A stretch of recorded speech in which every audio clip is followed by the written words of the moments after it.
Good morning to all. I myself, Vidya Bhushan, lecturer physiotherapy CRC Sikkim, would like to invite you all on behalf of whole NIPBD family and CRC Sikkim team. The topic of today's webinar is networking and resource mobilization for quality services delivery for individual having the multiple sclerosis. On the occasion of World Multiple Sclerosis Day, today's webinar aim is to create awareness regarding multiple sclerosis. As we are aware of that, around 2.3 million people around the world is suffering from this condition, and the aim of to celebrate this global multiple sclerosis day is to create global solidarity and hope for the future. Today's aim is to build community connection, self connection, and connection to quality care of multiple sclerosis. So the program schedule for today's webinar is welcome address by resident coordinator ma'am, and then address by our respected director sir from the NIPBD Dehradun. Then there will be the presentation of medical overview of multiple sclerosis done by Dr. Gunjan Kumar, and rehabilitation management of multiple sclerosis is done by Dr. Daspreet Kaur ma'am. And again, one of the presentation where the experience shared on multiple sclerosis and initiative associated with the various organizations of multiple sclerosis in India. So now I would like to call our resident coordinator ma'am to please welcome our distinguished guest, our resource person, and our participants. So please ma'am, I would like to call resident coordinator ma'am to please address our guest. Good morning everyone. Yeah, it is indeed a great pleasure to extend my warmest welcome to everyone here in the webinar on behalf of CRC Sikkim.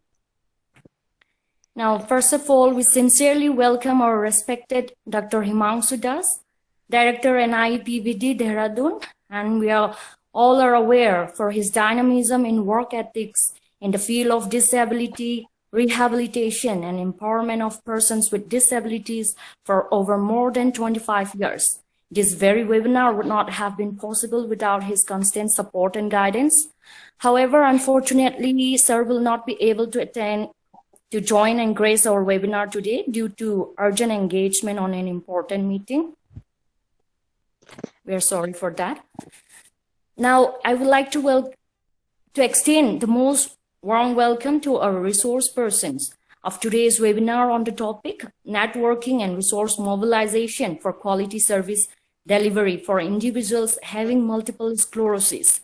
Dr. Gunjan Kumar, who had done his MD and DM from NIMHANS, former HOD, Department of Neurology, AIIMS Patna, and is currently working as an assistant professor in the Department of Neurology, PMCH Patna, and also serving as senior consultant neurologist at Bihar Neuro.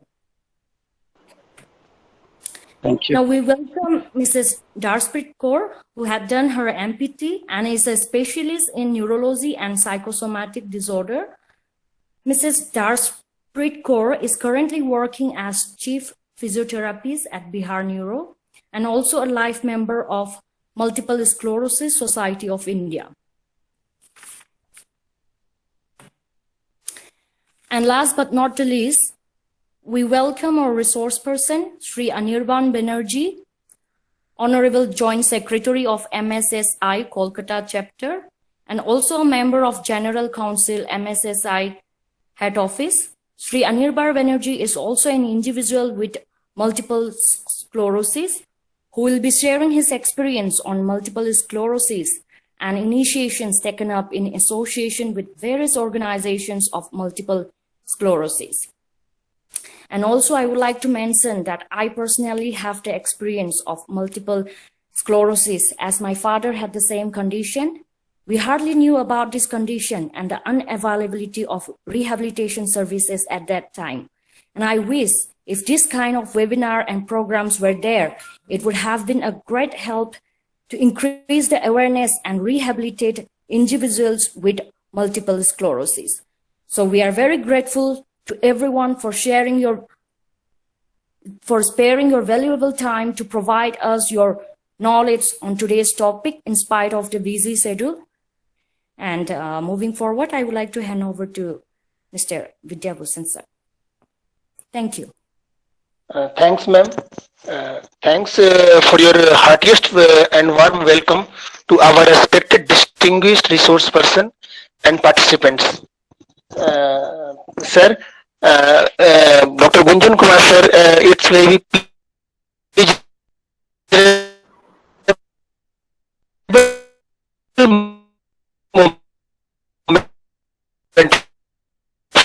presentation, that is the medical overview of multiple sclerosis, and welcome sir for your presentation. Thank you. Good morning everyone.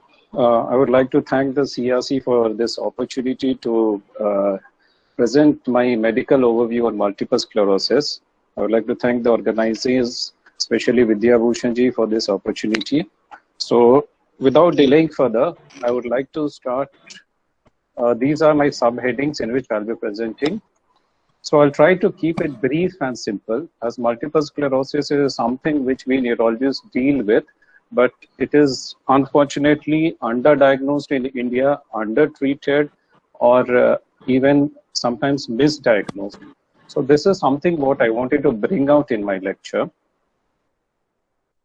This is our nervous system, and you can see here one is the central nervous system and the peripheral nervous system. So central nervous system, it consists of the brain and then the spinal cord. So multiple sclerosis is predominantly disease of the central nervous system. So we'll be dealing with the brain and the spinal cord.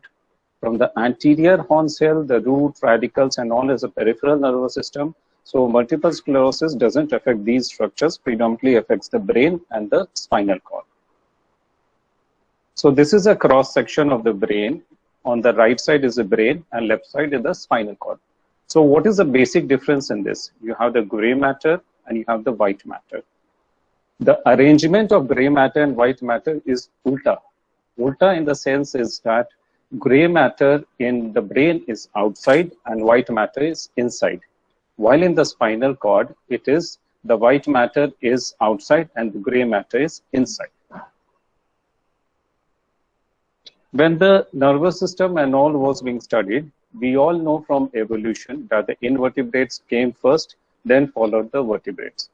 So in invertebrates, this is a giant squid which has got the largest eye in the animal kingdom. So this has been studied extensively for its nervous system, as it has one of the thickest axons or thickest nerves in any of the animals. So the thickness of this nerve is almost 1 millimeter. This is because to increase the speed of conduction, it's like a road.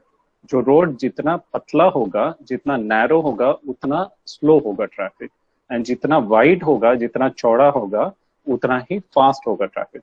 So similarly with the unmyelinated nerves, this is the case. You need thicker nerves or you want bigger nerves so that the conduction is faster and the animal can respond faster. So giant squids, they live very deep inside the oceans, thousands of meters, and they are hunted by the sperm whales. So they need to react fast. So for that, they have these thick axons, and then the velocity of the nerve conduction is almost 25 meters per second. Most of the unmyelinated fibers in the invertebrate, the velocity is just 1 meter per second. As evolution happened, these vertebrates started developing. So vertebrates, we have the dinosaurs, you have the mammals, you have the birds and all. So the need for speed became more and more with time. This is a diplodocus, and the diplodocus, some of the diplodocus, they became almost 30 meters in length. So imagine you have an unmyelinated fiber, and some animal, some predator bites the tail of the Diplodocus. What happens? The nerve impulse goes to the brain and it comes back again to the tail. So 30 meter one way, 30 meter back. So it will take almost 30 seconds to 60 seconds for the dinosaur to respond.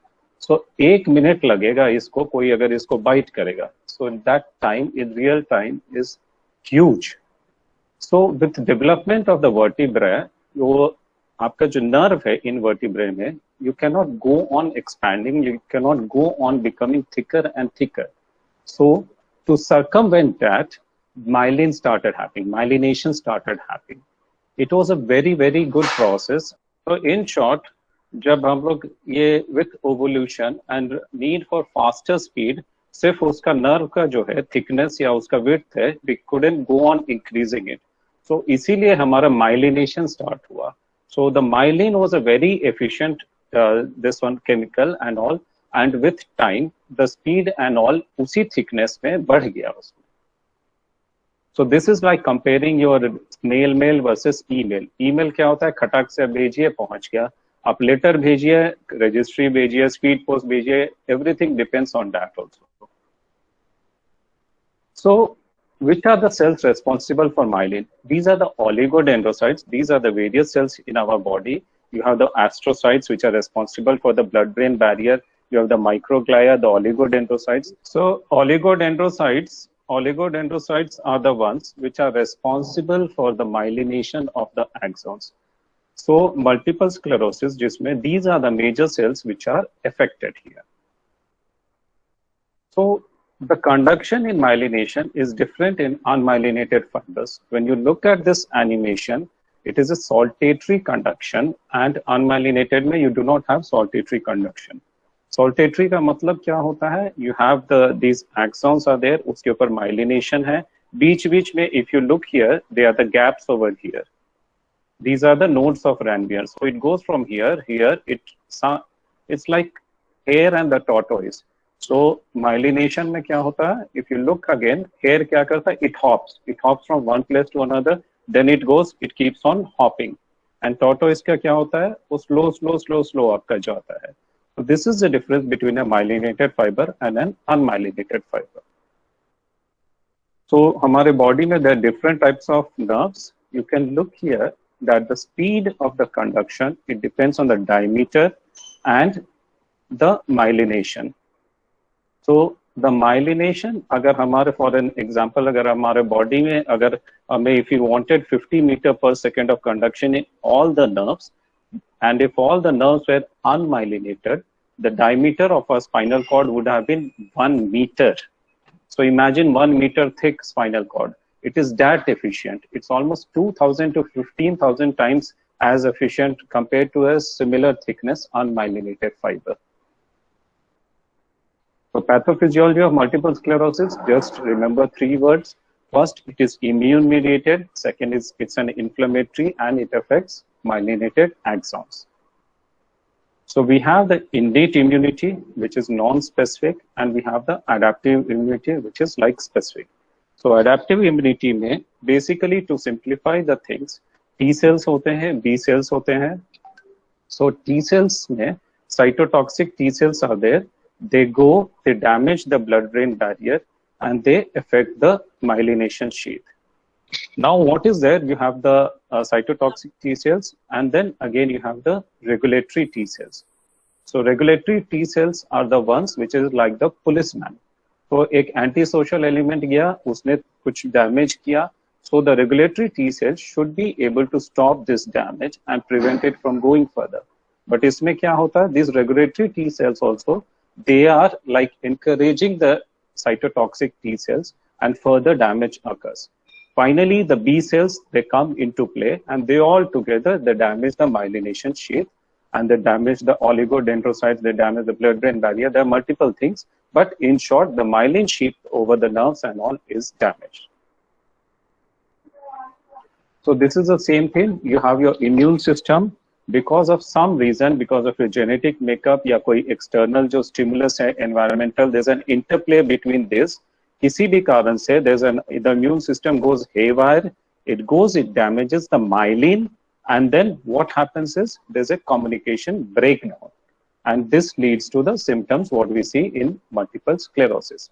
The cells mainly affected are the oligodendrocytes, which are responsible for myelination of these axons. So you have similarly this animation, same thing. You have the T cell, it goes, it damages the myelination sheath, and then what happens? There's a blockage, and there's a communication breakdown here. So what happens? There's an inflammatory reaction, following which there's a demyelination, and following which finally it leads to gliosis, which is the irreversible loss. This is similar to a wire. आप लोग आजकल TV में देखते होंगे, there are lots of advertisements कि ये wire है, वो वायर है, fire resistant, this, that. So you have a protective covering over the wire, and what happens is that when you take off the protective covering, the wire is liable to damage, and the wire is liable for short circuiting. Similarly, इसमें क्या होता है, जो myelin sheath, the ऊपर का जो covering है, which makes the nervous system and all, that is damaged, so it is removed. This is like just a comparison to understand what happens in multiple sclerosis. The pathological process which happens and which is known as demyelinating plaques, the formation of demyelinating plaques. These plaques, when you look in the brain, I had told that the brain, the white matter is inside and the gray matter is outside. So in the white matter, you have the development of these plaques, which are picked up by MRI, and they are these pathological lesions. In the spinal cord also, similarly, you have the plaques, which also, sorry, this is the same again, the brainstem, and this is the spinal cord, in which again you have the outside white matter which gets damaged. So जहाँ का white matter damage होता है, जहाँ पर lesion होता है, the patient develops symptoms accordingly. So clinical manifestation, like who will develop multiple sclerosis? We are not very sure, but there are the interplay between the genetic factors, environmental factors, and some unknown infections. So environmental factors which have been like proposed are like low vitamin D, the country you live in, that is the latitude, the altitudes, and high socioeconomic status. These are some of the factors which have been seen. Unfortunately, it affects the most productive age group, the age group in which you are most energetic, most active, that is 20 to 40 years old, 40 years. There are some viruses and bacteria which have been proposed that they, like HHV6, chlamydia, Epstein-Barr virus, it has been proposed that they have, because of the infection of these, it starts, but still we do not have a definite action. But definitely there's some genetic factors, as the chances in identical twin is almost 33% as compared to 0.1% in the general population. Any reason why I chose these identical twins? Any Harry Potter fans? Okay, I'll give the answer in the last. So the prevalence in our country, initially MS was said to be, our country was said to be a low prevalence, but now it's been shifting from low to moderate. Few of the reasons can be, initially we did not have many neurologists, we did not have availability of the MRIs. MRI was limited in mainly the tier 1 cities and big hospitals. Now with the spread of MRIs even to tier 2 cities, with the spread of the neurologists, access to neurologists and all, and better understanding of the disease and better work of the NGOs and other things, over the time we have understood that multiple sclerosis, what in multiple sclerosis is, and with time the diagnosis and all is increasing. So our country, it has shifted from a low to a moderate now, moderate prevalence. What are the symptoms? The symptoms can be varied. Some common symptoms are like eye pain, blurry vision, and dull colors. This is known as optic neuritis. Unfortunately, what happens in these cases is that most of the patients, they land up with ophthalmologists who do a CT scan, give steroids, and the patient improves. They are not worked up further, and MRI and other investigations are not done. So unless they have recurrent episodes, sometimes there's a delay in the diagnosis or there's a misdiagnosis of this. Apart from that, the patient may have tingling or numbness, the patient may have abnormal sensation in one side of the body, the patient may have bladder bowel problems, tightness of the limbs, trouble in walking, giddiness, dizziness, fatigue. fatigue is one very important symptom of multiple sclerosis. Sometimes what happens is that patients, the fatigue is different from the usual fatigue. It comes very rapidly, you're working and suddenly you get fatigued and all. उसमें क्या होता है कि the caregivers and all, or even your colleagues and all, they think कि नहीं ये नाटक कर रहा है, इसको नहीं है, इसको काम नहीं करना है या ऐसे ही कह रहा है. But the fatigue of MS is very disabling at times, and it is sudden in onset many times. So fatigue is a very important symptom of multiple sclerosis. Apart from that, you can have slowly cognitive problems, like you're a high functioning individual, you work with numbers, you work in bank, you start making minor mistakes, then you have depression, or you have behavioral changes, you start getting irritable, you start having these symptoms. So these are some of the symptoms. So it depends on what structure is involved and what are these symptoms. Fatigue, almost 84% of the patients may have fatigue. Others have pain, bladder dysfunction, working problems. So this is just an image. This is known as internuclear ophthalmoplegia. What happens when you look at this in the picture A, the left eye of the patient is looking straight, while the right eye is slightly deviated.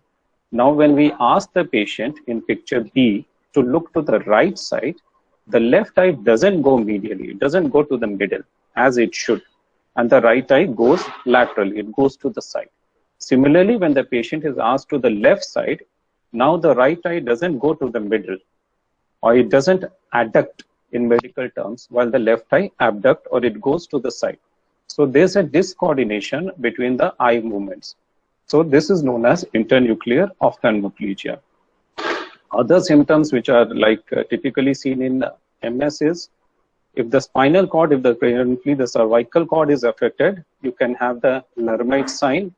In this, when you bend your neck or when you flex your neck, there is an electric shock like or a tingling like sensation which travels from your neck down along the spine. This can be painful quite a few times. It can be very painful or very disabling. And this can also be seen in cervical spondylosis, but it is typically seen in multiple sclerosis. Other thing is a Utah phenomenon. Utah phenomenon is worsening with heat. A patient with multiple sclerosis, if he takes a hot sauna, hot bath, or when the days are hot, the patient may have severe symptoms, or the patient may have worsening of symptoms like increased fatigue, increased weakness, or blurring of vision. So this is known as Utah phenomenon. So to summarize clinical features, it can be in the productive age group. Vision may be involved, Lermite sign, spinal cord, fatigue, heat sensitivity, bladder symptoms, weakness, cognitive symptoms, sensory symptoms. So all sorts of symptoms can be seen in multiple sclerosis. These are the 4 types typically of multiple sclerosis. The most common first is the relapsing remitting type. So when you look at the graph, what is known as relapsing remitting? You have an episode, then the patient comes back to the baseline, the patient improves significantly. Then after some time, you have another such episodes. What happens is over the time, these episodes start leaving some residual deficits or residual weaknesses. So this is known as relapsing remitting. And many of these patients over the time, as they have continuously have episodes, they turn into secondary progressive. So you have here episodes, and then finally the disability still remains. And then again, you have another relapses with further disability. And finally, you have the disease which slowly starts progressing. Sometimes you have diseases which are progressing from the start only, from the beginning only, from the first episode only. You have the progressive worsening of the symptoms. This is known as primary progressive. You also have the progressive relapsing type, but the most common type is the relapsing remitting, which many a times again shifts to the secondary progressive type. So this is over the years. This is a natural history of the multiple sclerosis. You have the episodes with treatment, they improve. Then again, you have another episodes which improve. There are some residual deficits, the deficits increase. And over the time, what happens is you have the episodes also, plus further there's a progressive increase of the symptoms also. So diagnosis, there are various criteria. One of the most commonly used criteria is a McDonald criteria. I'll not go into detail of this McDonald criteria, but it has few components, like it is the number of attacks. Apart from that, it is like DIS and DIT are the terms which are there in this. DIS is disseminated in space and DIS is dissemination in time. So when you investigate a patient and you in MRI and other things, you have these lesions, which are like some of them are old lesions and some of them are new lesions. So to simplify these things, this is known as disseminated in time. Others disseminated in space. So brain mein you have various areas, then you have the spinal cord area. So when these different areas are involved, then like say spinal cord is involved and the periventricular area is involved. So these are two different areas. So this is known as disseminated in space. So these terms are important and these are included in the criteria for diagnosis of MS. So investigation, the most important investigation of after your clinical diagnosis and history taking and examination is the MRI. So MRI now is easily available, preferably 3 Tesla MRI compared to 1.5 Tesla. However, 1.5 Tesla will also suffice in most of the conditions. This is a normal MRI. You have the T1 weightage, you have the T2 weighted, and the flare. These are the 3 commonly used sequences. So T1 mein kya hai? How do you identify the T1? The CSF here is black in T1. And white matter जो है वो light दिखता है and gray matter will be dark. So white is white and gray is gray and the CSF appears black. Then we go to the T2. T2 is the easiest to recognize because here the CSF is bright here and the white matter is dark here and the gray matter is light. It becomes ulta compared to T1. And now flare. So flare is in short nothing but इसमें जो CSF का जो signal है, sorry. CSF ka signal in T2 is that is suppressed. So what we have, we do not have the CSF signal, but here the white appears dark and the gray appears light. So it is like T2 weightage minus the CSF signal changes.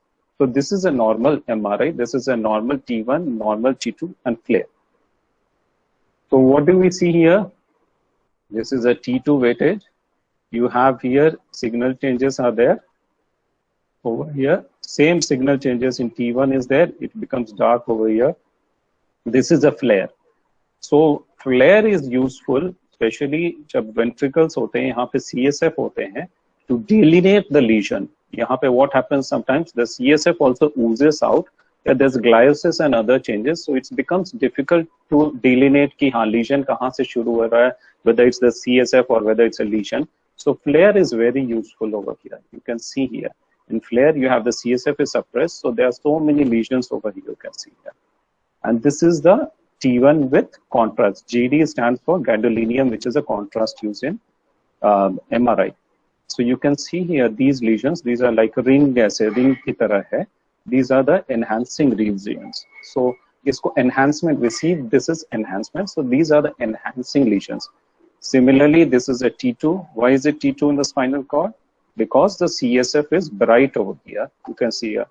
And these are some of the lesions in the spinal cord. Typically, the cervical spinal cord is involved. And MS में the lesions in the spinal cord are not very long. Long का मतलब होता है कि 3 or more. When you count the vertebra, 1, 2, 3. So these are restricted just to 1 vertebral lesions. अगर 3 या 3 से ज़्यादा है तो it's very unlikely to be a MS lesions because MS lesions are small and they can be multiple. You see here, one lesion is there. You can see here, there's one lesion over here, one lesion over here. So this is in the brainstem and this is in the spine. So this is disseminated in space. Now again you have here, this is the flare, this is the T1 and this is the T2. So now we can see here, these are the black holes. Black holes means these are the already damaged जो हो चुके हैं. इसमें these are indicative of some previous lesions. So this is disseminated in time. You can see here, this is an active lesion and this is an old lesion. These are the black holes. So these are different ages. So this is like a disseminated in time. These are some of the plaques which I've said are pathophysiological of MS. This is the corpus callosum, and they are like finger-like projections. So these are known as Dawson's fingers. These are finger-like projections. So these are typically seen in multiple sclerosis. Again, you see here, this is a flare, this is a lesion. And you can see here, this is a contrast. So there's an enhancement. This is a ring type. Sometimes it's an open ring. So open ring is more specific for demyelinating. Open ring means एक side का, you can see here, one side here. This is an open. This is a spine. Can you make out different lesions here? You have in the brainstem, and here you have another lesion, you have lesions here. So there are multiple lesions, and in spinal cord, they are short lesions. They are not more than 3 or more. Another test that we do are evoked potentials. Most commonly, visual evoked potentials are done because optic symptoms or optic neuritis is very common in multiple sclerosis. So to check for like subclinical changes or this, when you have an optic nerve, it has got a myelin sheath, and when the myelin sheath is destroyed or it is affected, the conduction, as I had said, the velocity decreases. So we have here, this is a P100, usme P100, because this is 100 milliseconds we get this. So this is the graph, and when it gets prolonged, that is the velocity and other things, that then we can say is that P100 is prolonged. Lumbar puncture, now we normally don't do unless we want to pick up oligoclonal bands in CSF. These oligoclonal bands can be seen in other conditions also, but in MS it can be seen oligoclonal bands. So treatment of acute relapse is steroids, and treatment for further prophylaxis and other things are disease modifying drugs. So acute cases, we give methylprednisolone, that is a drug of choice. But the diagnosis, you have to be certain of diagnosis. You do the clinical symptoms, you do the investigations, you have the criteria and all is satisfied, put the patient on DMAs. But if the criteria is not satisfied, then we have to wait and other things are there. But in short, an acute relapse, give methylprednisolone. If the patient has multiple sclerosis, progressive symptoms and relapses, give the patient on disease modifying drugs. So there are various disease modifying drugs. Interferons are most commonly used. Interferon beta and all are used. So in India, we have a Reliance company which has brought out a cheaper version, but still it costs upwards of 10,000 per month for this injection. So can you imagine the financial burden on a patient with almost spending 10,000 per month on these drugs? Apart from this, the work is affected. Many of them, they lose their jobs. So it's quite a disabling disease at times. We have a lot of development in this. You have a lot of drugs which have come. There are the drugs in the injectable form. There are the oral forms, the IV infusion forms. So each drug has its own effect and each drug has its own side effect. Some of the side effects can be very severe and some of the side effects can be mild, like in interference and all, fever and all can be there, body ache and all can be there. There are some drugs like natalizumab in which rarely PML can occur. That is one condition in the brain. PML can occur, which can be life-threatening at times. So it depends on the drug. It depends on its effectivity and how strong it is, how immunosuppressive it is, and based on that, the side effects are there. So this is an adverse effects. So I'll not be going much into the details about this. But interferons, glatiramers, these are some of the commonly used in India. Interferons are very commonly used. Now, coming to a rehab person's perspective, what is important about multiple sclerosis?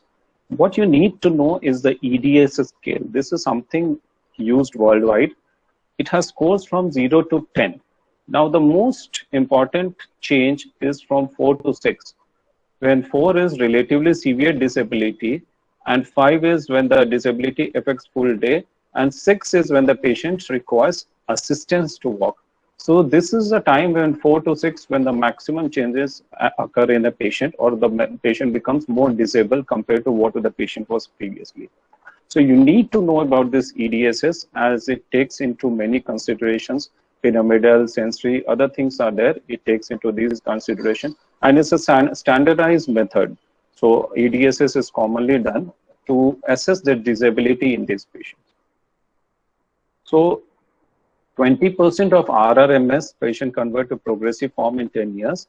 So initially you have the preclinical form, then you have the RRMS, followed by secondary progressive multiple sclerosis. And disability over the time, it increases. You have an episode which leaves some residual disability, following which finally when it goes to progressive stage, there's a progressive increase in the disability. So over the time, so you have here, when you see here, this is the 4 to 6 I had mentioned is the maximum change, like increased limitation and need for walking assistance. So at each stage, the rehabilitation protocol has to be individualized. So it has to be a teamwork. It has to be physical therapy, speech language therapy, occupational therapy, cognitive rehabilitation, vocational rehabilitation. And you need a teamwork, and you have to individualize, because each patient, the deficit and the problems may be different. Some patients, they may have bladder bowel problems. Other patients may have weakness problems. Some patients may have forgetfulness. Some patients may have speech problems. So based on that, it has to be individualized. Now, problem is that some people, they say that the MS patient shouldn't exercise because it leads to increase in body temperature and it leads to increased weakness. But this is not true. There are over 50 clinical trials who have said that there's a significant improvement in the motor power and other symptoms like fatigue with moderate exercise. Severe exercise shouldn't be given to multiple sclerosis patients. So with moderate exercise, there's been improvement in the cognition, there's improvement in the depressive symptoms. There's a lot of depressive, subclinical depression and other overt depressive symptoms also in these patients. So exercise and rehab is a must. It has to be tailored according to the patient's deficits, patient's unmet needs and other things. And these significantly improve the depressive and other symptoms also and improve the quality of life. So before conclusion, COVID and MS, in the first wave, COVID was seen surprisingly, almost all the patients, they had mild cases. But the second wave, now we have seen, we have lost few patients. So we'll come to know over the time what is the problem with the second wave. Now, if the patients are on immunomodulators, most of the immunomodulators can be continued. But if the patient has developed COVID, the stronger immunomodulators, which decrease the lymphocyte count and other things, they have to be withheld for a few days. And before starting any COVID, before starting any immunomodulators for newly diagnosed multiple sclerosis patients, screening for COVID is must. And to top it all, practice of optimal health safety, that is hand washing, maintaining social distance, maintaining quarantine and using soap and other things, and restricting going out and other things are the most important safety measures that a patient with multiple sclerosis can take. So challenges in our Indian context, the biggest challenge is timely diagnosis, because we do not know what multiple sclerosis is. Apart from neurologists, many of the neurologists also, we did not interact with multiple sclerosis patients much. There's a suboptimal referral of patients with multiple sclerosis, as like they go sometimes to physicians or they go to an ophthalmologist, and it's not picked up early. Apart from that, we do not have adequate financial support. We do not have MRIs, and we do not have MRIs still in Tier 3 cities. And there's an under-reporting or misreporting also. And misleading clinical symptoms can be there. If the patient presents with fatigue, it is sometimes taken as malingering, that he doesn't want to work or he or she doesn't want to work. Apart from that, lack of early initiation of treatment is there. Treatment is also costly. It places a lot of financial burden on a typical middle class family. So many of them, they drop out or they're erratic in taking this. Then finally relapses occur, the deficits occur. It becomes a vicious cycle. It becomes very difficult. So these are some of the things which we are facing. And to answer that twins question, so basically it's related to Harry Potter. The author of Harry Potter, J.K. Rowling, her mother had multiple sclerosis, and she has donated large amounts of money in fight against multiple sclerosis. So this was the reason why I had put that twins photo in the genetic factors. So thank you all for your patient hearing. Thank you, sir, for your wonderful presentation. Your presentation with the picture and the simplified explanation will certainly fruitful to our participants. And in nutshell, I would like to say that due to the demyelination of the nerve fiber, which leads to the conduction of slow conduction of the nerve impulse, which is occur in the multiple sclerosis. Once again, thank you, sir. And now I would like to request Dr. Darshpreet Kaur ma'am to please deliver a lecture on the presentation, that is the rehabilitation of multiple sclerosis patient. So, ma'am, please continue with your presentation, and it will be very, very pleasurable for us to hear you at this platform. Ma'am is going to join shortly. The Multiple Sclerosis Connection Campaign challenges social barrier that leaves people affected by multiple sclerosis feeling lonely and socially isolated.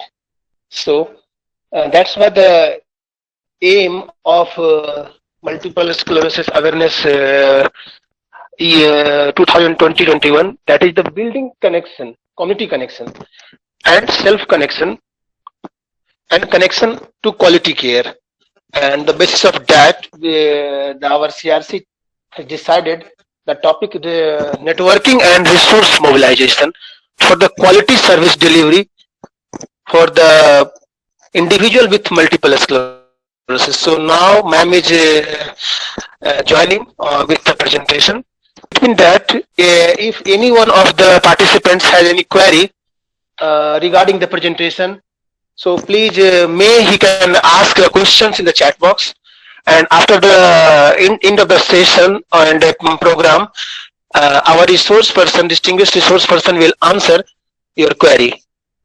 And also I would like to mention that e-certificate should be provided to the participants. So after the program is over, there is the link will be given in the chat box.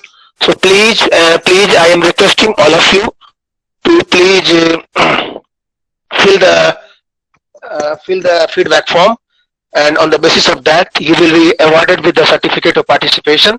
हम देख रहे हैं कि आज की presentation, आज का जो वेबिनार है हमारा, इसमें बहुत अच्छे participants, professionals from the all CRC. I am seeing that lecturer physiotherapy from CRC Tripura is also joining the program, and others are also joined, very renowned professionals. Some of our colleagues, our seniors, juniors from the National Institute, and some of the teachers who are the mentors also during the student life. So I would like to welcome all of them. So please be in the program and make it great successful. And also I would request all the participants to please aware the society in the surroundings regarding the conditions. What is the condition? How it is become very disabling due to the lack of awareness and due to the lack of proper treatment. So please help the community to be healthy and stay connected. The most common theme is stay connected. Don't make them to feel isolated, because everyone has the right to lead a quality of life in his life. Okay, ma'am. Okay. Welcome, ma'am. Thank you so much, and sorry for all this technical glitch. So at the onset, I would really like to thank CRC Sikkim for organizing such a wonderful webinar. And more so, I am really thankful to my colleague Vidya Bhushan for selecting such a beautiful topic, because it is rehabilitation management of multiple sclerosis patients during COVID-19 pandemic. So I was actually quite glad that I'm not being asked to talk about the rehab, just the rehab part in MS, but how we are managing rehab, especially in this unprecedented times where we don't know where our future lies, क्या चल रहा है, इस बीमारी का क्या course है, and especially when we talk about our patients with multiple sclerosis, this is a more dangerous situation. Why? Because my patients, it's an autoimmune disorder. My patients have already compromised immunities. So there are a lot of ifs and buts it is involved, especially when we talk about patients which have issues like this. So as Dr. Gunjan has beautifully explained in details everything about multiple sclerosis, its signs and symptoms, I won't push further into it. So it's actually a disabling disease of the brain and spinal cord system. And the signs and symptoms of MS, they vary widely. And it depends on the amount of nerve damage and which nerves are affected. So if you look at this lady, like initially she was able to walk properly, then slowly we are having gait difficulties, we are having foot drop problems, we have knee buckling problems, we have arm swing problems, and then we have those limit signs and sensitivity towards heat and all those things also coming up. So if we say MS, can I categorize my patients? जैसे कि हम लोग knee pain में usually कर लेते हैं, it's a medial compartment or the lateral compartment or unicompartment, multi-compartmental. MS में थोड़ा difficult हो जाता है. Every patient presents with almost a different thing. Okay? But there is a scale which is a very standard scale और जिसको हम लोग use करते हैं to categorize the patients on the basis of certain criterias. So अगर मैं as a physical therapist बात करूँ, if we have to manage their disabilities, so definitely what I need to look into is the amount of disability जितना मेरा patient present कर रहा है. Okay? But when we have situation like COVID-19, it almost came like a sudden blow on the head. Nobody was prepared. In fact, nobody is ever prepared for any disease. But when a disease, it just spreads around the world, nobody knows about its origin and all the theories are floating around. Everybody is scared. Everybody is confused, but the population which is most scared is the one who are already having a lot of comorbidities. So this was one very big challenge that came in front of us as a physical therapist. And moreover, I would like to highlight here, everybody is moving towards online system and all. Physical therapy is one branch where we need to touch our patient. We need to feel our patient. We need to feel their ranges. We need to feel their muscles. So the challenge was, can we actually go online? And if yes, how? So what forced us to think about going online was definitely the access to therapy sessions was largely restricted. Lockdowns हो चुके थे, patient घर से बाहर नहीं निकल रहे थे, ना निकलना चाह रहे थे, and ना as their healthcare providers हम चाह रहे थे कि वो अपने घरों से बाहर निकलें. So online learning was the new norm, जिसको हमें ना चाहते हुए भी adopt करना ही था. But if I talk about the recommendations of rehabilitation services by RIMS, so they say आप जो भी service MS patients को provide करते हैं, make sure it is of high quality, it is as accessible as possible, and you are continuously adapting it according to needs of the MS patient. It is flexible, it is timely, and most importantly, evidence and experience based. So इतना सब कुछ होते हुए भी again the question was कैसे पहुंचे अपने patients तक. And if I talk about latest publications, there are few articles which were published in the one of the very famous journal, Neurology. How does coronavirus disease sheltering in place affect ambulatory activity in people? So their conclusion was that physical activity is reduced in people with MS due to shelter in place. So lockdown का बहुत ज़्यादा severe effect हुआ था in already I would say differently abled patients. And then determinants of recovery from coronavirus disease in people with MS. So इस study में उन्होंने बताया कि physical disability and anxiety prior to the pandemic are main determinants of persistent COVID-19 symptoms among people with MS. So this was really one of the very scary findings because physical disability, yes, those who have MS definitely कुछ ना कुछ उनको disability आया होगा, and anxiety is a part and parcel of our lives. So they are one of the main determinants of COVID-19 symptoms among the patients. And at this point of time, I would like to mention कि हमारी एक बहुत ही प्यारी patient थी who continued little physically but more mentally with the exercises जो हमने अपना एक program करवाया था, but unfortunately she could not fight against COVID-19. So this is very, very disheartening, but yes, we have to learn from our experience and keep moving forward. And then there's another study, impact of COVID-19 on multiple sclerosis care and management. So their conclusion was that definitely there is an immense challenge in keeping the standards of care. See, it is not like, the YouTube is flooded with material. WhatsApp is flooded with fake news, good news and all. But at the same time, we are committed to our cause. As a professional, it is very important to provide a good standard care. It is not just कि आपका जो मन आ रहा है आप अपने patient से करवा रहे हैं. And definitely telemedicine, it needs to be implemented. Gathering data on their disease modified therapy, what they are doing, that is also important. And this was a very beautiful study, keeping the standards of multiple sclerosis care through COVID-19 pandemic. So how they actually adapted, इनकी already जो study चल रही थी, कैसे उन्होंने adapt किया to this pandemic. So basically they emphasize more on individual and group based rehabilitation and keeping in mind कि एक MS patient में societal impact क्या है, lockdown का impact क्या है, एक fear of contagion का क्या है, impact on MS therapies क्या है, and patient level पे क्या impact हो रहा है, उनके rehabilitation पे क्या हो रहा है, and health care पे as such, when their doctors are not available, their therapists are not available, they are not able to get their clinical test to know the course of disease. How can we modify things? But out of all, what really interested me, that tele-rehabilitation is the new go-to. We cannot avoid that. So definitely seeing all these things since, I guess in India, we started getting alert by the end of November or maybe December 2019, quite little before the pandemic struck us. So it was a time to just pull out something and to be available to our patients. So the first thing that strikes us is availability of online therapy. Now we know that India has almost become the second largest smartphone market user.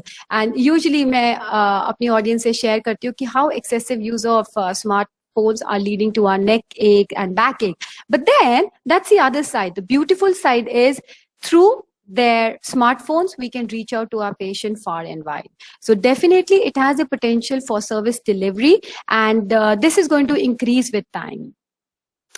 Okay, now this is something interesting. If we compare online physiotherapy with offline physiotherapy, definitely there is a reduced OPD visit during such pandemics. If the caretaker is not available, then also we can interact with our patient. There is a reduced need of transportation.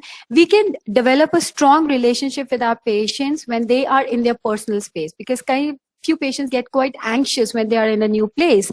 And definitely when we reach their home, maybe online, there is a decreased sense of loneliness that can reduce their depression. Obviously, caregiver strain is also reduced, and we can give them more motivational counseling. And this, I would say, is a question mark. Whether home programs lead to higher adherence in the protocol, we will look a little further. Okay, so this is my center in Patna, where we are more into Pilates-based rehabilitation. And just like any neuro rehab center, we've been equipped with all the Pilates equipment, body weight support, proprioceptor, balance training, apart from the usual electrotherapy that we use. So here's a small sample of exercises that we usually give to our MS patients in the department.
All right.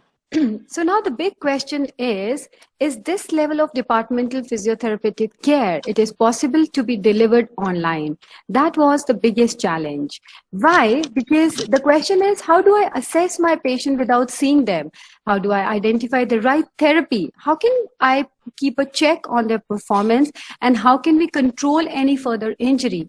And how can I equally motivate my patient as I do it when my patient is right in front of me? So we had lots and lots of questions in our mind. Right, the concept is very good. Let's go into e-rehabilitation, but which direction should we go? How can we deliver our evidence and experience-based practice equally and at a good standard level?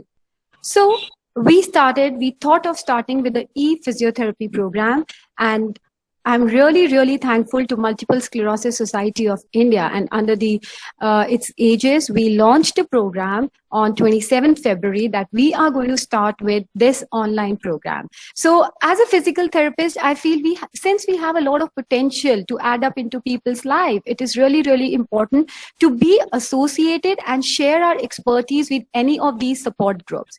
These associations, these societies are working day in and night out to just make the life of MS patients better. And if we can give our 2 cents, we can add something to it, we have a long way to go together. So we introduced ourselves, we told our patients what program we are going to start, and on 8th March, we commenced our first ever 6-week program. Probably this was the first one to be initiated worldwide at such a large scale. And for our enrollment, we told our eligibility criteria to all the MS patients. Interested patients, they contacted us. We sent a Google form where we tried to know in depth as much as we could about their physical and mental health status. Mutual convenient days for the classes were fixed, and finally the classes started.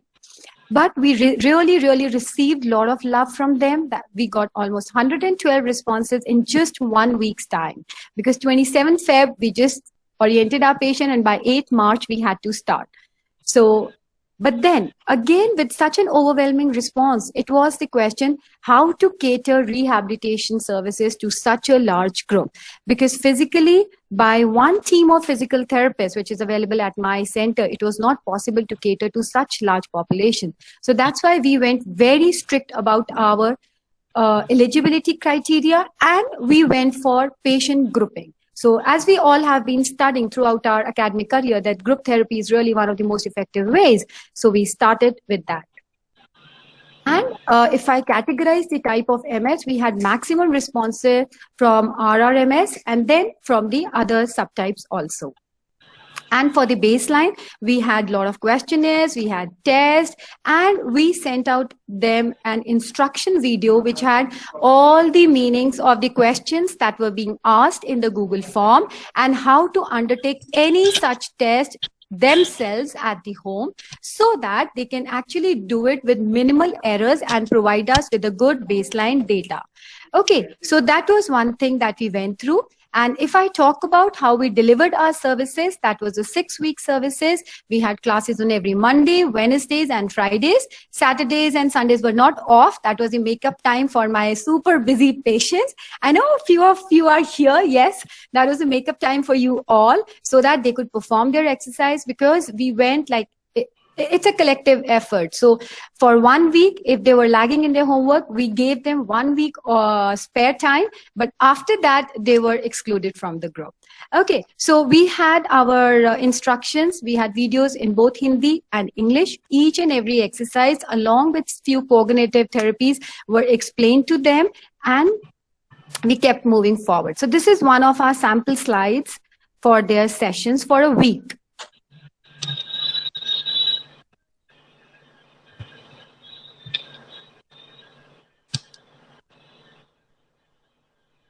We basically followed Jeffrey's protocol, and because all my patients were mobile with or without assistance, and to acquaint them what is going to happen with them throughout the week, we used to send them the introductory video before the start of the week, that on day 1, we're going to do this, day 2, this exercise, and day 3, this exercise.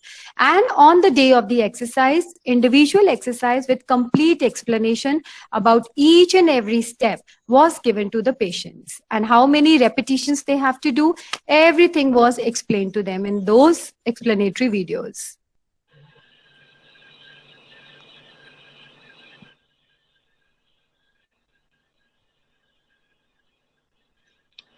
So this was the week 1 homework. And talking about our last week.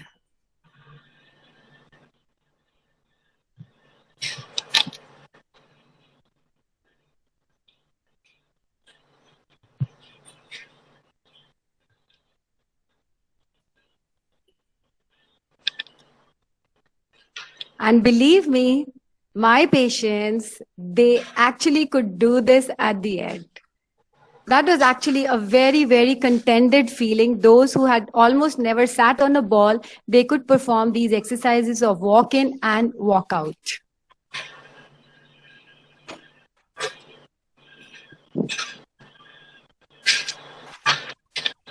So when we send them their homeworks, we made sure that their daily evaluation of the performance was done. And for that, we made use of, not better than anything, WhatsApp. So all the patients used to perform the exercise, they used to send us the videos back, and then we used to evaluate them and send them the feedback. So like this one group is full of more than 290 or 300 videos, and then few patients preferred sending individually. So there was a lot of check that we continued having on them about their performances.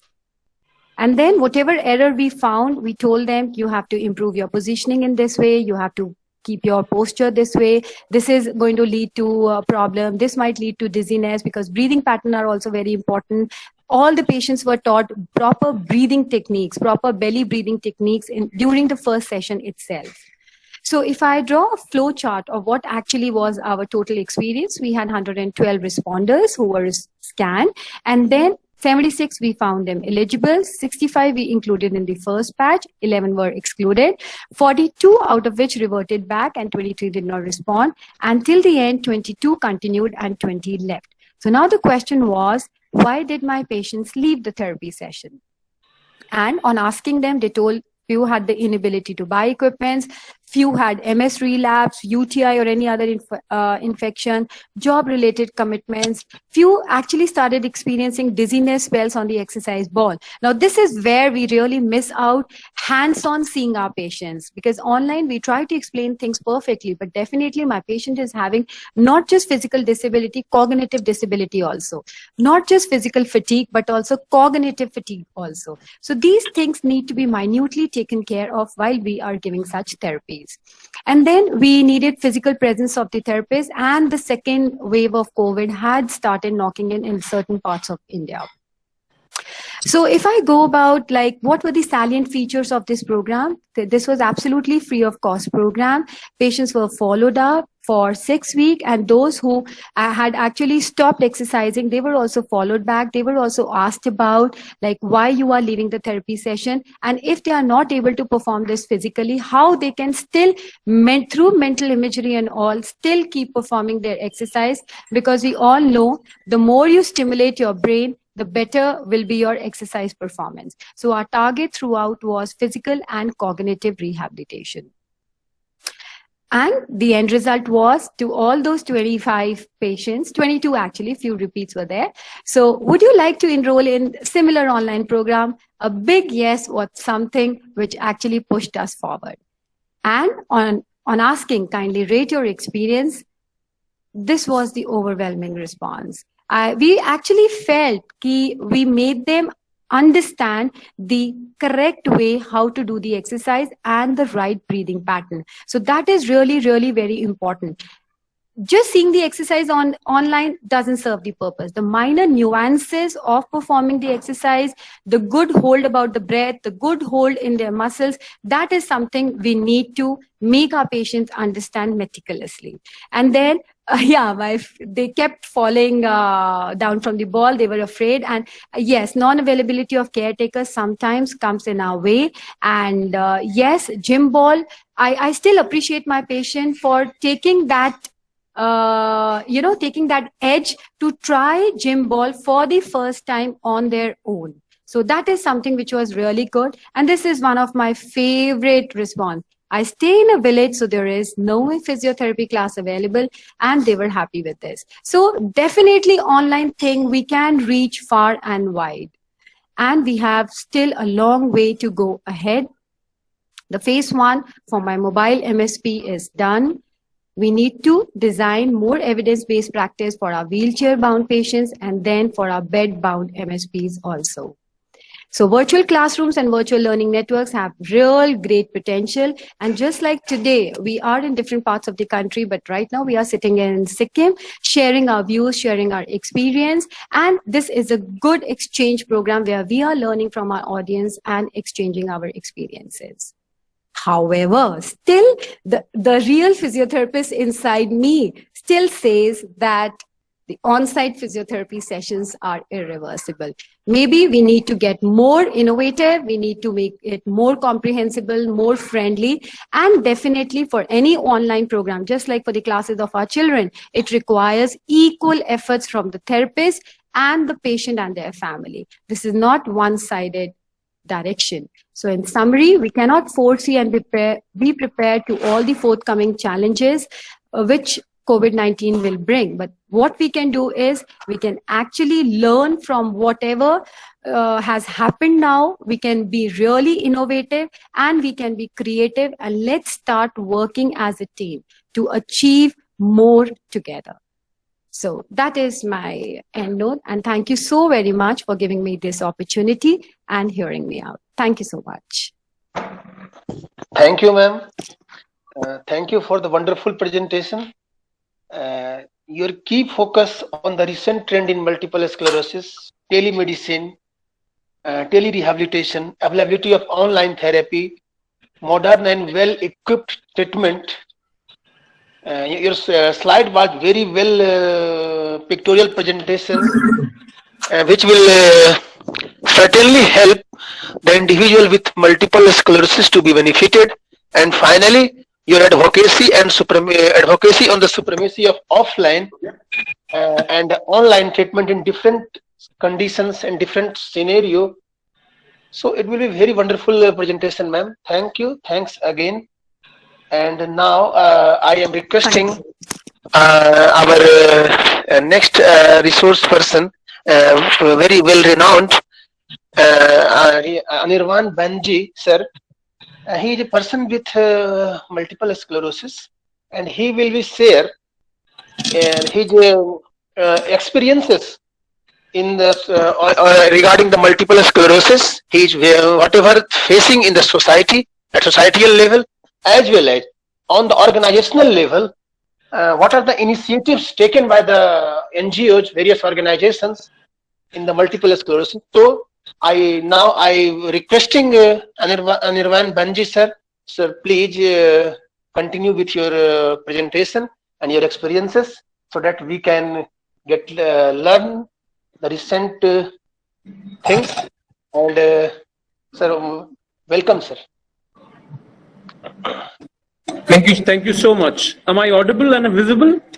Yes, sir. You are audible and visible both. Thank you so much. Yes. I think it's very difficult and tough times we are going through overall. The pandemic has hit us so bad, and our day-to-day activity, be it in terms of supporting MS patients or MS friends as we call them, is very difficult. But still we are trying, and today being World MS Day, it gives me so much pleasure and joy to hear so much being discussed and spoken about multiple sclerosis, which is a very unknown ailment, though it's a critical illness for most insurance companies, and with RPWD Act of 2016, it's a recognized ailment. But the biggest challenge of MS, I would say, is the invisible symptoms which are there.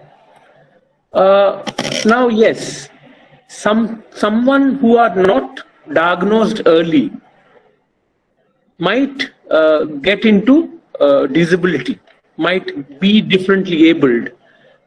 First, diagnosis is very important to know it's MS, because it's often mistaken for some other ailments, because it's very common to have optic neuritis. So we rush to the eye specialist, ophthalmologist, right? I might have urinary incontinence, so I'll rush to a urologist. By the time I get my MRI done, once referred by a neurologist, maybe, unfortunately, it's too late. Then the disease has already progressed. And if I'm not that lucky, I might be needing to use some walking aid or maybe wheelchair bound. That's very, very unfortunate. But on the positive, I think what I have observed, I am fighting MS for the last 13 years plus. I am myself an MS affected person, and I am associated with Multiple Sclerosis Society of India. I am representing Kolkata chapter. I am the joint secretary of the Kolkata chapter, and I am also a part of the head office general council. Why I am a part of it is because I am one of the better ones. I am a more walking, talking person, and I feel that I am much more lucky than many others. Hence, I try to help my fellow friends who are fighting multiple sclerosis. It's an unknown, it's a quite unknown unknown ailment, even for the neurologists. Now we are having a lot of participation, involvement by the neurologists and the other medical staff. And like today only, Dr. Gunjan Kumar spoke to us so well about the ailment. And even Mrs. Darshanpreet Kaur also showed us different ways how to handle MS. So that's wonderful. You see, even the disability department, disability is a state subject. And I am really thankful to CRC for organizing this and asking me to say a few words, because I think awareness is the key. Today, we try to do maximum awareness with the help of maybe celebrities, with the TV channels, with radio. We try to create maximum awareness, because once I had MS in the year 2008. Yeah, I had MS in 2008. Yeah, I didn't know what has hit me. Multiple sclerosis. Thankfully, MS is known better, as the pet name for multiple sclerosis is MS. In our day-to-day term, we use as multiple sclerosis as MS, because multiple sclerosis is very difficult to even pronounce. Forget the symptoms. Forget each and every person having multiple sclerosis has different symptoms. You cannot, unify them across the different parameters they show. Different stages, different disabilities, or different invisible symptoms. Each one of them has different symptoms. So it's very difficult for the medical persons to identify and, of course, diagnose. And in our country, it's very unfortunate that MRI is a very expensive procedure. In our normal treatment protocol, MRI comes much later. But without a proper MRI, you cannot diagnose multiple sclerosis. The sooner you have the MRI, the luckier you are, the better off you are, and hopefully you get diagnosed as you're having something like multiple sclerosis. So, but yes, the positives are, I personally I was having beta interferon injections for many years. I had Avonex for around 10 years plus. But, my doctors also, I was doing well actually. In these 10 years, I had a few relapses, 3 relapses actually. And twice it was optic neuritis. I had a facial palsy also, whether this part of my face had a problem. But my doctors also were concerned, how long will you continue injections like this? Because I had, dumps in my thighs, because Avonex is an intramuscular injection. It's not like, you have to insert it in your muscles, and I have to take it every week. So I had lumps in my thighs. So it was becoming difficult. And thanks to whatever little awareness we have all done together, and the doctors and our society all across the country, we have tried to create maximum awareness. So today we have multiple options of oral drugs for multiple sclerosis. So I am on oral therapy for the last 2 years, and I am continuing. I'm feeling as usual. There's nothing new that I am observing. I'm lucky. So awareness has created more options for treatments for people. I think that's something very, very important, because while you inject yourself or you get injected by someone, even if you try your best to forget about multiple sclerosis, you are reminded, unfortunately. But yeah, now I have a tablet every day, and I am doing fine. So yes, research is on to identify what is the cause of MS, because that's the worst part, because you don't know what causes MS. So the cause is unknown. There are enough researches happening in countries like USA and UK, because MSSI is affiliated to the MSIF, Multiple Sclerosis International Federation UK, and we get a lot of materials from them, and we know a lot of research is happening, though not much has taken place in terms of finding the cause of MS. So it's an unknown cause. That's why there's no cure. So you can support, you can manage multiple sclerosis, but you can't cure. But yeah, research is on. So now, like new drugs are coming to manage MS, we hope that we'll know the cause of MS and also have the treatment. Now, disability, if I say, so there are 2 challenges, honestly. One is that managing the invisible symptoms. I can walk across the road and people might look at me and say, what is your problem? You have nothing. Because they can't see my brain fog. They can't see my fatigue. So they might not understand what I'm facing. And that's a challenge with many of our friends who are fighting MS everywhere, because we have a lot of invisible symptoms. But yes, Disability Commissioner of every state, we have appealed enough, we have got support from them, but we need more. We need more awareness on multiple sclerosis. We need more corporate houses to come forward and support our cause. Because I think rehab, as was spoken by Mrs. Kaur, I think that's very important, because, 2/3 of our people with MS are females, are ladies, and as its starting age is very, very early, maybe in around early 20s or early 30s. So when people are thinking of starting their career, people are thinking of settling down, especially for ladies, for getting married, having your family, having kids.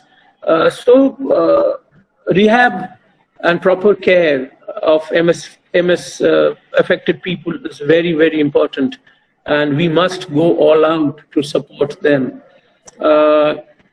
I think we need more support from the corporate houses in terms of supporting us, funding us, and of course the government We need accessibility.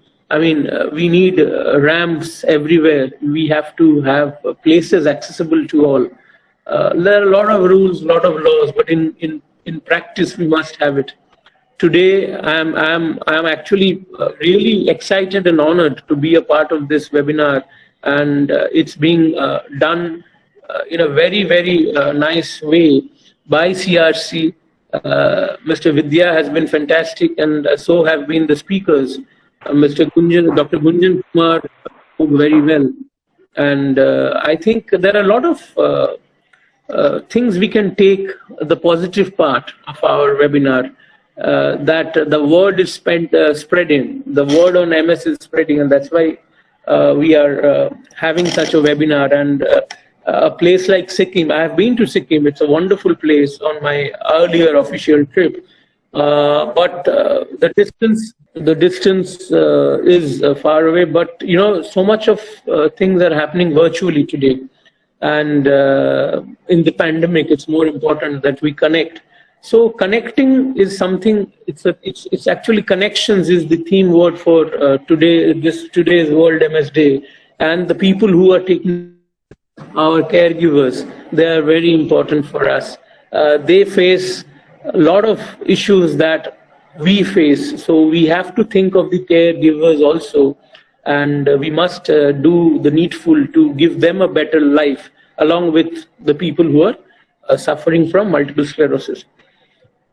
So coming back to rehab and taking care, I think since we have more female friends having multiple sclerosis, I think we cannot be in a cocoon. We need to come out, and it's an ailment where we don't know why it happens, how it happens. That's the best part. So I can't blame myself for having MS because I don't know why it has happened. If I had a very indisciplined life, I can have HIV, I can have cirrhosis of liver, I can have a lot of things. But for MS, there's no cause. We don't know why it's happening like this. So, yeah, I think we need more support. We need more care. We need proper hear. They have to hear us. And but yes, such initiatives, what happened today, and from initiated by a place like Sikkim, by CRC Sikkim, I think that's fantastic. And the speakers we have, so we have the resources. We must unite and come forward for the same reason and make MS more. I mean, using the word popular might not be the best thing to do, but yes, we need to have more people aware about MS, and we have always tried to support all with MS, but there are two issues. Like for any registered NGO, I think one is the manpower and of course the money power. So at MSSI we face both of them, and sometimes I feel that money power is still manageable, but having manpower is very difficult. And MSSI is an organization run mainly by people affected with MS themselves, who are slightly better off than many, like myself, till now. So yes, we support them. We need to talk to them. They are mentally not too good. They're in the primes of their lives, and suddenly the MS has created a setback in their career. People are not having a normal life. So we need to be next to them in support. From MSSI, we try to give them physiotherapy sessions through our physiotherapists. Of course, now everything is closed because of the pandemic. We celebrate India MS Day in February. We celebrate World MS Day like we are doing today in May. We make annual get-togethers. We also do provide some financial assistance for people to get walking aids, get medicines. We give scholarships to education, for education of people, children of people affected with MS. We do a lot of things. We do a lot of medical camps. We do a lot of seminars. We do walks, awareness walks involving celebrities. So we have created more name for MS, but we have a lot to do, and with support from people like CRC and other government organizations and private bodies. I hope very soon MS will be more well known than before, and I think let's look for the positives and stay fit and healthy, take care of ourselves, our friends and family in this pandemic, vaccinate yourself for COVID-19 at the earliest. And if you need, I can share our society's coordinates later with Vidya. You can always email us, and we can always talk, and we can always connect. Connections is very important. I think if anyone has any questions for me, I'll be glad to answer. But that's what overall I had to say. Thank you so much. Thank you. Thank you. Thanks, sir, for your experience shared on multiple sclerosis, and your well management of the condition will inspire the MS community and hope for the better. Your Yes. courage, your need, and your needs, big salute, sir. Your kind devotion to the Multiple Sclerosis Society is remarkable. And thanks again, you, sir, for your wonderful experience shared with us. And now, before I am going to the vote of thanks on the last part of the program, I am requesting our technical team, Manish Kumar, to please share the feedback link on the chat box so that our participants can fill that feedback link. Manish, please share the feedback link. And now I am requesting Rakesh Mahapatra, sir, lecturer of occupational therapy, to please kindly deliver the vote of thanks to our distinguished guests as well as our participants. Over to you, Rakesh Mahapatra, sir. Thank you, sir. Good afternoon, all.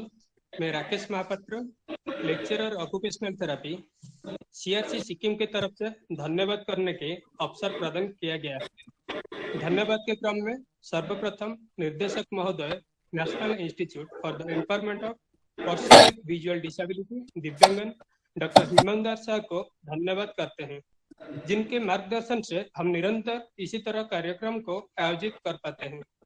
आज के webinar networking and research mobilisation for quality service delivery for individual having multiple sclerosis के ऊपर, जो कि बहुत ही प्रासंगिक एवं critical issue है, उसके ऊपर प्रेजेंटेशन दे रहे हैं doctor Gunjan Kumar sir, assistant professor department of neurology, PMCH Patna, जो कि medical overview of multiple sclerosis के ऊपर चर्चा की है। यह अत्यंत ही लाभकारी है।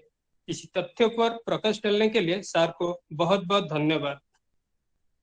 दसप्रीत Kaur madam, chief physiotherapist, Bihar neuro, जो कि अत्यंत सरल भाषा में rehabilitation management of multiple sclerosis in कोविड-19 टाइम के ऊपर प्रेजेंटेशन दिए। मैडम को बहुत बहुत धन्यवाद। Anirban Banerjee sir, honourable joint secretary, multiple sclerosis society of India, Kolkata chapter, जो कि अपना खुद का एक्सपीरियंस शेयर किए एंड डिस्कशन किए मल्टीपल स्क्लेरोसिस के ऊपर and various initiative associated with various organisation of multiple sclerosis. हम सर को बहुत बहुत धन्यवाद देते हैं। इसी वेबिनार में जुड़े सीआरसी सिक्किम के resident coordinator miss M Irish madam को धन्यवाद देते हैं, जो कि इसी प्रकार कार्यक्रम को करने में उत्साह देते हैं। वेबिनार के coordinator Vidyabhushan sir, lecturer physiotherapy को धन्यवाद देते हैं, जिनके प्रयास से इस वेबिनार सुचारू रूप से संचालित हो पा रहा है। इन सबसे ऊपर एवं सर्वोपरि आज के पार्टिसिपेंट जो कि वेबिनार में जुड़े हुए हैं, उनको मानते हैं, जिनके पार्टिसिपेशन इसी प्रोग्राम में सफल बना रहा है। उन्हीं सबको हम तहे दिल से धन्यवाद देते हैं। सीआरसी सिक्किम अपने उद्देश्य के लिए प्रतिबद्ध है एवं निर्देशक महोदय के मार्गदर्शन से अपने उद्देश्य को प्राप्त करने में तत्पर है। अब सभी प्रतिभागियों से निवेदन है, आप पुनर्वासों सेवाओं से जुड़ी हुई सेवा के लिए हमारे सीआरसी सिक्किम के संस्था से कांटेक्ट कर सकते हैं। आप सभी को बहुत बहुत धन्यवाद। Now mic is over to Vidyaభూషణ్ sir. Thanks, sir, for your heartiest vote of thanks to our distinguished guest as well as participants. So at the end of the program, I would like to finish by saying the quote from the Dushyant Kumar, the Hindi poet, that सिर्फ हंगामा खड़ा करना हमारा मकसद नहीं, हमारी तो चाहत है कि सूरत बदलनी चाहिए. So by saying that, CRC Sikkim is providing services in the field of rehabilitation and training the manpower development. So I am requesting all the participants that if you are in the need of any currents regarding these two things, please contact our institute, and our institute is always in the favor of support and provide as much as assistance to all. So finally, with the permission from all our distinguished resource person and participants, the program is going to end. Thanks a lot for your participation. Thanks again. Thank you so much. Thank you so much, CRC. Thank you, ma'am. Thank you.